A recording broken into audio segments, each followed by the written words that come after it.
Hey, what's up everybody? Welcome back to the channel, Pickleball Plug OC. So today I'm going to be wrapping up my review for the Bread and Butter Loco.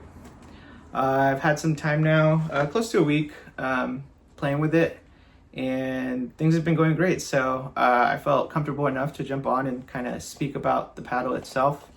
And yeah, I'll be comparing it to some of the other paddles that I was maining. I know I had mentioned the Quanta was going to become my main.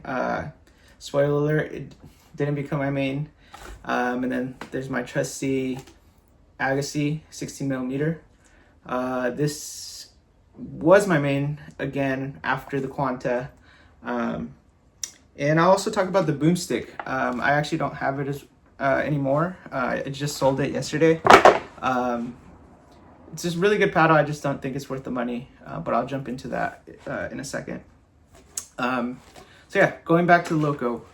I ordered the hybrid shape, mostly because I was worried about the thickness of the throat here on the elongated. I used Bread and Butter's Shogun, and that one just had too thick of a neck here, or throat here, so I wanted to avoid that issue. And I'm kind of glad I did. I'm glad I ordered the hybrid. Although the elongated version did correct that throat issue here. My brother ordered the elongated, and I was able to pick it up and feel it, and it did feel thinner than I remember the Shogun. So I'm definitely still want to try that one. Maybe I'll ask my brother to borrow it for some time. But for now, we'll be talking about the hybrid version. It's a really good shape. I typically play elongated, but this shape has been really good to me, so no complaints in that department.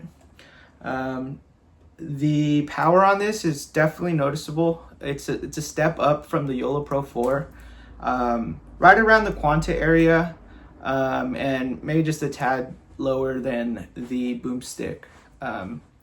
So things that I've noticed about this paddle compared to the Quanta and the Boomstik. This paddle here is definitely more gritty and has more spin than I think both the Quanta and the Boomstik. And yeah, as far as spin goes, like I said, it has more spin, but I think part of it has to do with the grittiness of the face, but also the dwell time on this I think is greater than the Quanta and the Boomstik. And I think that's what has been like the key to getting a good drive. I think for me, I was having issues with the Quanta, particularly on my drives. I think drives were just suffering a lot, as well as with the Boomstik. The Boomstik has a lot of pop, so I don't know. I feel like with both of those paddles, I was going in for drives and just rocketing them out of the court. And that has not been happening with this one. And I think what I've noticed is the feel off the face. I feel like I have more dwell time. I'm able to really just shape the ball as I'm swinging. I'll try to find some videos that exemplify this. The two drives in this clip were kept in because of the dwell time and the topspin I was able to put on the ball. This particular shot here, I would have sailed out with the Quanta or the Boomstik. Yeah, I think this has more spin, more dwell, and more grittiness. So it has been like a game changer for me as far as like the foam paddles go. I tried maining the Quanta, was having that issue with the drives. I also tried the Boomstik, wide body. It was a little better than the elongated Boomstik, but just the same thing. It was consistency and drives that was suffering. So I had actually gone back to the Agassi for some time, and that's like just my go-to paddle. I'm super consistent with it. I can pick it up at any point and just play well with it. And now I think the Bread and Butter is kind of taking over on that front. I've been super inconsistent with it in every aspect of the game, except there is one caveat on on my serves. I've noticed that occasionally on serves, when I'm serving from the right side to the right side, I am serving some balls too wide, and I think that has to do with how much grit and like dwell time this has. I feel like sometimes I have my serve so dialed into my Agassi, like I hardly ever miss a serve with my Agassi. Don't do anything too fancy, but I hardly ever miss my serves with the Agassi.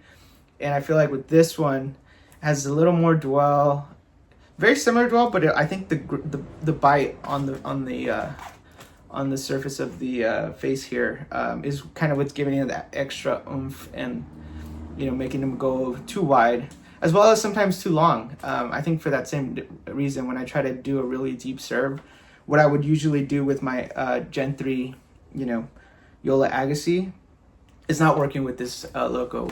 Mostly because I think it's the firepower that this paddle has. Power and spin, like it's just kind of a bit more than I'm used to, but I think that's something that's easily correctable.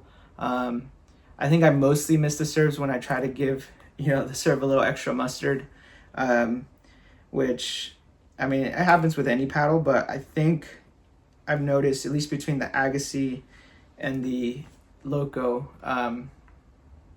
it's been a little bit harder to keep those serves in. But I would say that's my only complaint. Another big plus that I think I've noticed between all the paddles I've mentioned is my hand speed with this.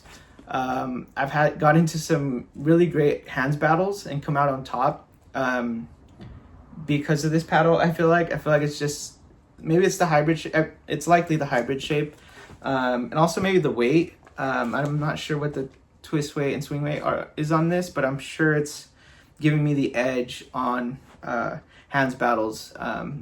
And yeah, I think on that same topic, when I'm in a hands battle, I think the foam core in here really just helps me place the ball where I want it to. There was a few cases where I just I saw an open spot and I was able to just put the ball right where I was looking. And not that doesn't happen with the Agassi, but I think it was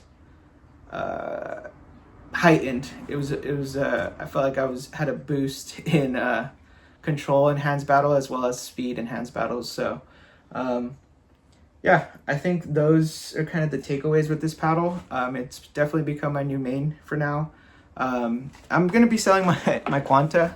It's a great paddle, especially for the price, $100. But I just think that the sweet spot on this paddle is a lot bigger.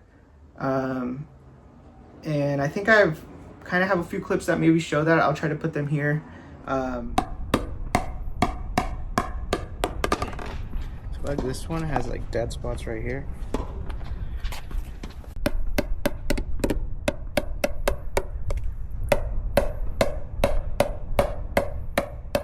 This one seems to have dead spots right on the edges here. A little bit on the throat as well. And this one seems to be the most consistent.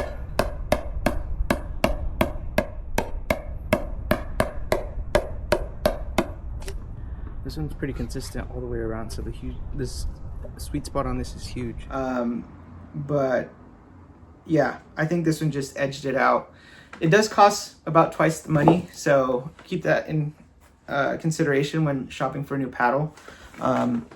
It's still a great paddle, so like I said, for $100, let's say you only got $100, this is a great paddle. For $200, this is an even better paddle. And at this point, there's no reason to get a Boomstik, honestly. The quality control on the Boomstiks too has been pretty bad.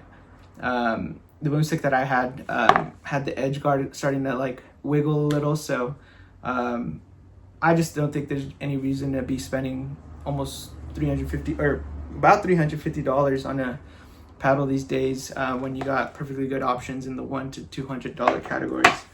The only other paddle that I think is still worth looking into is the Yolas.